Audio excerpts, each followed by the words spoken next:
ভালোবাসা পেলে বনের পাখিও যে কতটা সহজে পোষ মানে এমন দৃশ্য না দেখলে হয়তো কেউই বিশ্বাস করবে না।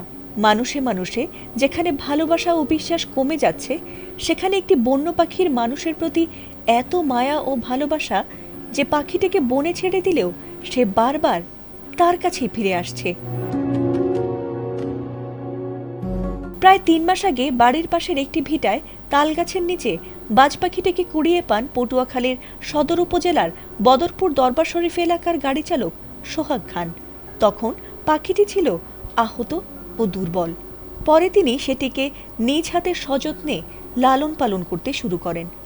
ধীরে ধীরে তার যত্নে পাখিটি সুস্থ হয়ে উঠলে একসময় তাকে উন্মুক্ত আকাশে ছেড়ে দেন তিনি। তবে মুক্ত আকাশে উড়ে যাওয়ার সুযোগ পেলেও পাখিটি তাকে ছেড়ে কোথাও যায় না। এখন তিনি ডাক দিলেই সে যেখানেই থাকুক না কেন সাড়া দিয়ে উড়ে চলে আসে তার কাছে। এরপর সোহাগের হাতেই বসে খাবার খায় পাখিটি। মানুষে মানুষে যেখানে ভালোবাসা ও বিশ্বাস কমে যাচ্ছে, সেখানে একটি বন্য পাখির এমন নির্ভরতা সত্যিই বিরল ও হৃদয়স্পর্শী ঘটনা। অনেকেই বলছে যে এসব পাখি পালন যায় না, ই করন যায় না, পোষ মানানো যায় না। পরে আমি কই দূর যাইলে যাবে, ও বড় হইলে শুন আর মায়ের বাবার কাছে চলে যেতে রে, এই জন্য সারাই পালছিলাম।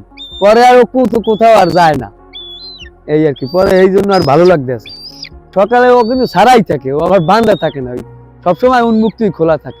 বাজ পাখি ও সোহাগের বন্ধুত্ব দেখলে যে কেউই অবাক হবেন। পাখি আর মানুষের ভালোবাসা যে কতটা নিঃস্বার্থ হতে পারে তার এক উজ্জ্বল উদাহরণ হয়ে উঠেছে এই ঘটনাটি। শিকারী হিসেবে পরিচিত এই বাজ পাখি আর গাড়ি চালক সোহাগের এমন বন্ধুত্ব দেখে মুগ্ধ হচ্ছেন এলাকাবাসী। পাখিটিকে ঘিরে স্থানীয়দের মধ্যেও তৈরি হয়েছে ব্যাপক কৌতূহল। মানুষ ও বাজ পাখির এই ব্যতিক্রমী সম্পর্ককে এক নজর দেখতে তাই প্রতিদিনই সোহাগের বাড়িতে দূর দূরান্ত থেকে ছুটে আসছেন অসংখ্য মানুষ। ফাতিমা সুলতানা, এটিএন বাংলা।